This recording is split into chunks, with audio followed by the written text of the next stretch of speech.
안녕하십니까? 오늘은 예수 영성 공부 14번째 시간입니다. 제목은 너희를 위하여 보물을 땅에 쌓아두지 마라. 이러한 제목으로 우리 예수님 말씀을 상고해 보려고 합니다. 저희 예수 참제자 수도에는 예수님을 사랑하고 그 뜻을 실천하고자 하는 형제 자매들에게 소중한 예수님의 말씀을 전하는 섬김이입니다. 누구든지 오셔서 예수님의 귀한 말씀을 공유하시고 영혼의 양식을 삼으시기 바랍니다. 또한 자신을 지킬 수 있도록 진리로 무장하는 귀한 시간 되시기 바랍니다. 예수 영성 공부의 목적은 내 안의 신성을 찾기 위함이지요. 내 안의 신성은 곧 빛이라고도 합니다. 내 안의 빛을 발견해야 하겠습니다. 네. 빛이 있으면은 밝죠. 빛이 없으면은 어둡죠. 어둡다라는 것은 바로 눈 감고 신앙하는 것이라 할 수가 있습니다. 여러분, 눈 감고 신앙하면은 앞을 볼 수 있나요, 없나요? 없죠. 그냥 전에 들은 대로만 믿고 전에 들은 대로만 그대로 따르는, 네, 생각하지 아니하는 신앙이, 이런 것들이 바로 맹목적인 신앙이 맹신이라 할 수 있겠죠. 우리는 그러한 신앙인이 되면 안 되겠죠. 네, 자기가 자기 교회 다니더라도 예수님께서 깨어 있으라 하셨죠. 그러한 이유는 바로 눈 뜨고 신앙하라, 뭐 이런 말이라 생각하시면 되겠습니다. 또한 우리는 예수님의 말씀을 어디에 심어야 할까요? 예, 마음밭에 심어야 되겠죠. 예수님의 말씀을 씨로 생각한다면 바로 생명의 씨가 되겠죠. 이 생명의 씨를 어디에 심으라? 자기의 마음밭에 심으면 그 씨가 자라 나무가 되겠죠. 그럼 이 나무는 어떤 나무가 될까요? 바로 생명나무가 되겠죠. 이 생명은 누가 준 것입니까? 누구에게 온 것입니까? 바로 예수님으로 말미암아 온 것이죠. 예수 생명나무가 되죠. 네. 그래서 우리는 영원한 생명을 받아야 되죠. 그래서 예수 영성 공부는 바로 영원한 생명을 받고 또한 신성을 회복하는 그러한 시간들입니다. 자, 오늘도 하늘에 쌓을 보물이라는 제목으로 여러분과 같이 상고할 텐데요. 이 말씀 자주 듣는 말씀이라 생각하지 마시고 예수님 말씀을 깊이 있게 상고하였으면 좋겠습니다. 제가 본문 말씀을 읽어보도록 하겠습니다. 너희를 위하여 보물을 땅에 쌓아두지 말라. 거기는 좀과 동록이 해하며 도적이 구멍을 뚫고 도적질 하느니라. 오직 너희를 위하여 보물을 하늘에 쌓아두라. 거기는 좀이나 동록이 해하지 못하며 도적이 구멍을 뚫지도 못하고 도적질도 못하느니라. 내 보물 있는 그곳에는 내 마음도 있느니라. 마태복음 6장 19절에서 21절 말씀입니다. 사랑하는 제자 여러분, 반갑습니다. 오늘은 마태복음에 기록되어 있는 말씀을 살펴보겠습니다. 예수님께서는 귀한 말씀을 우리에게 주셨습니다. 오늘도 예수님의 말씀 듣고 새 힘 받는 시간 되시기 바랍니다. 네, 예수님께서 귀한 말씀을 우리에게 주셨지요. 네, 예수님께서 주신 이 말씀을 정말로 기독교인이라면, 예수님을 믿는다면 예수님의 말씀 한번 깊이 있게 공부해 보시는 것도 꼭 보셔야죠. 예, 당연히 해 보셔야죠. 네. 이러한 귀한 시간임을 여러분 확신하시고 이 말씀 들어주셨으면 좋겠습니다. 너희를 위하여 보물을 땅에 쌓아두지 말라. 거기는 조음과 동록이 해하며 도적이 구멍을 뚫고 도적질 하느니라. 네. 사람은 저마다 보물을 가지고 있지요. 보물은 참으로 귀한 것이지요. 그렇죠? 보물은 하찮은 것을 보물이라 하지 않죠. 귀한 것을, 그렇죠? 보물이라고 합니다. 예수님께서는 너희를 위하여 보물을 땅에 쌓아두지 말라고 합니다. 그러면 이 보물은 무엇을 말하는 것일까요? 이러한 것을 참으로 이해해야 합니다. 네, 이해해야 하겠죠?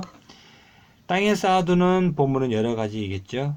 네, 재물과 재산일 수도 있고 명예와 권세일 수도 있죠. 이러한 것들은 땅에 쌓아두는 보물이지요. 사람들은 이러한 것들을 지키려고 아둥바둥 살고 있습니다. 네.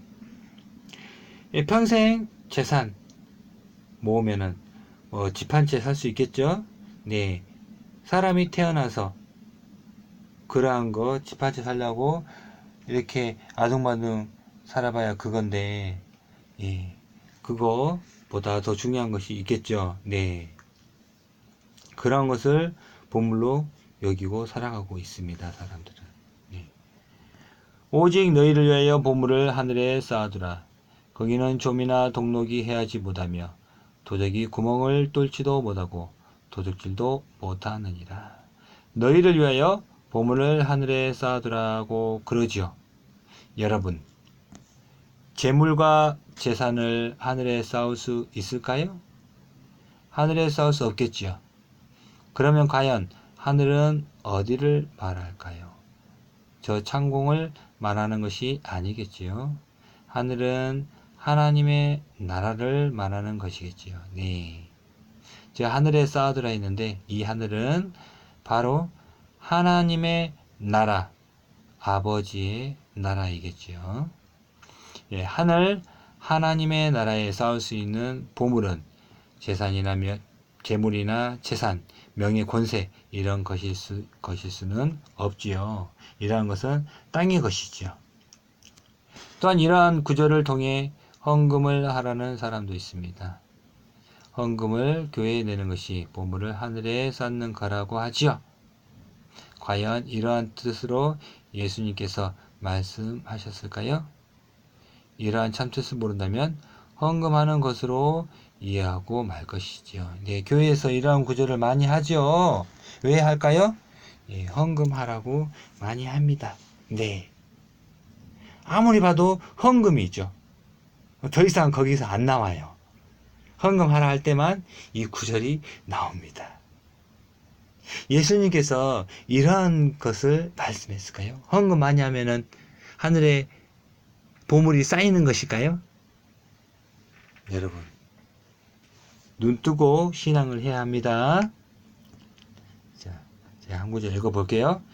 이는 저희로 마음의 이안을 받고 사랑 안에서 연합하여 원만한 이해의 모든 부요에 이르러 하나님의 비밀인 그리스도를 깨닫게 하려 함이라. 그 안에는 지혜와 지식의 모든 보화가 감추어 있느니라. 골로새서 2장 2절에서 3절 말씀입니다. 예수님 안에 보화가 감추어 있다고 그러지요. 지혜와 지식의 보화입니다. 이런 보화는 썩지도 않고 도적질 당할 염려도 없겠지요. 과연 여러분의 보물은 무엇인가요? 네, 정말로 예수님의 지혜와 지식이 여러분의 보물인가요? 네, 내 보물이 있는 그곳에는 내 마음도 있느니라. 예, 보물이 있는 그곳에 마음이 있다고 합니다. 네, 보물이 있는 곳에 마음이 있다고 합니다. 우리가 우리의 재물과 돈을 보물이라고 생각한다면 재물과 돈에 마음이 있게 되는 것입니다. 또한 대학이나 직장이 자기의 보물이라 여긴다면 거기에 마음이 있겠지요.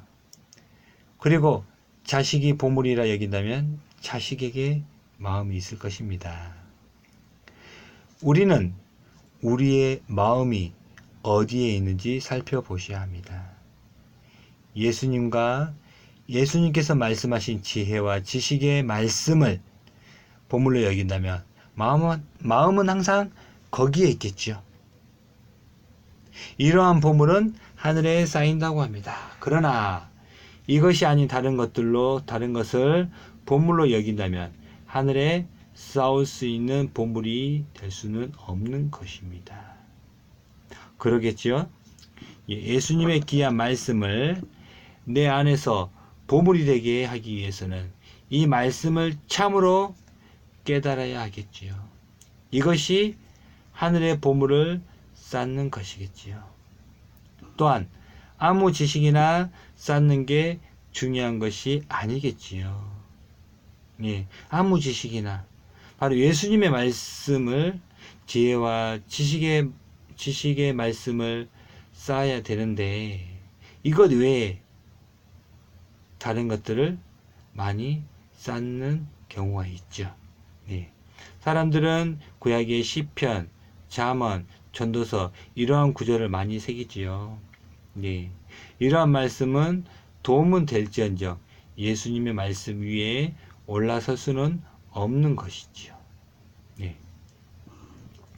잠언, 전도서는 우리나라 속담처럼 격언을 모아놓은 것입니다. 예. 출처가 불분명하지요. 시편도 다윗의 찬양시를 하지만 실제는 궁중의 찬양시를 모아놓은 것입니다. 네. 여러분, 예. 시편 좋죠? 네. 하지만 시편도, 네. 이러한 것을 우리의 신앙에, 예. 예수님 말씀 위에 올라설 수는 없는 것입니다. 네. 그러한 것들을 중요하게 생각해서, 예. 그러한 구절로 인해서 예수님의 말씀을 등한시해서는 안 되겠죠. 또한 예, 예수님 말씀보다 요한계시록이나 예, 종말 때 이루어진 이러한 사건들 위주로 기록된 다니엘서나 네, 이러한 것들을 중요시하게 되면은 그것을 예수님 말씀보다 더 귀하게 여기겠죠. 네. 또 그것으로 말미암아 그것에 의해서 예수님의 말씀을 해석을 하겠죠. 예. 교리에 의한 해석입니다. 종말론에 대한 교리에 의한 해석이죠. 그렇게 해석을 한다면은 예수님의 말씀을 오해할 수밖에 없습니다. 예수님께서 말씀하신 것은 그대로 받아들이기 위해서는 그때의 그 상황을 제대로 이해하고 받아들여야 되겠죠. 네. 우리는 오직 예수님의 말씀을 마음에 뿌리 내려야 하겠지요. 그러기 위해서는 예수님의 말씀을 중심으로 영성을 쌓아야 합니다. 이러한 것을 온전히 이해했으면 좋겠습니다. 네. 예수님의 말씀을 우리 마음에 뿌리내야 합니다. 네. 자, 그러기 위해서는 예수님의 말씀의 기둥이 세워져 있으면 나머지는 참고할 수 있는 참고서 정도로 여기면 되죠. 네. 예수님의 말씀이 중심으로 세워져야 합니다. 이것이 바로 예수님을 믿는 신앙이죠. 예. 예수님의 말씀이 아닌 다른 것으로 예. 기둥을 세워나간다면 안 되겠지요. 예. 이러한 것들을 온전히 이해했으면 좋겠습니다. 예. 오늘은 여기까지만 말씀드리겠습니다. 항상 평안하십시오. 감사합니다. 네. 여기까지 말씀드려서 감사합니다. 네. 제가 이렇게 여러분에게 말씀드리는 것은 저는 모태신앙이거든요. 한 40년 이상을 신앙을 했습니다. 예. 40년 정도 신앙을 하고 나서 여러분에게 정말 이 말씀은 나만 알아서는 안 되겠다. 정말로 진실된 참된 예수님 말씀을 이제는 이 시대에 많은 사람들에게 공유해야 되겠다. 그러한 마음이 제가 절박한 심정으로 이렇게 자야 될 시간이지만은 자지 않고 이렇게 말씀을 15분 정도 이렇게 전하는 시간을 갖고 있습니다. 매일. 여러분, 다음 시간에는 더 귀한 예수님의 말씀을 가지고 상고하는 시간을 갖도록 하겠습니다. 감사합니다.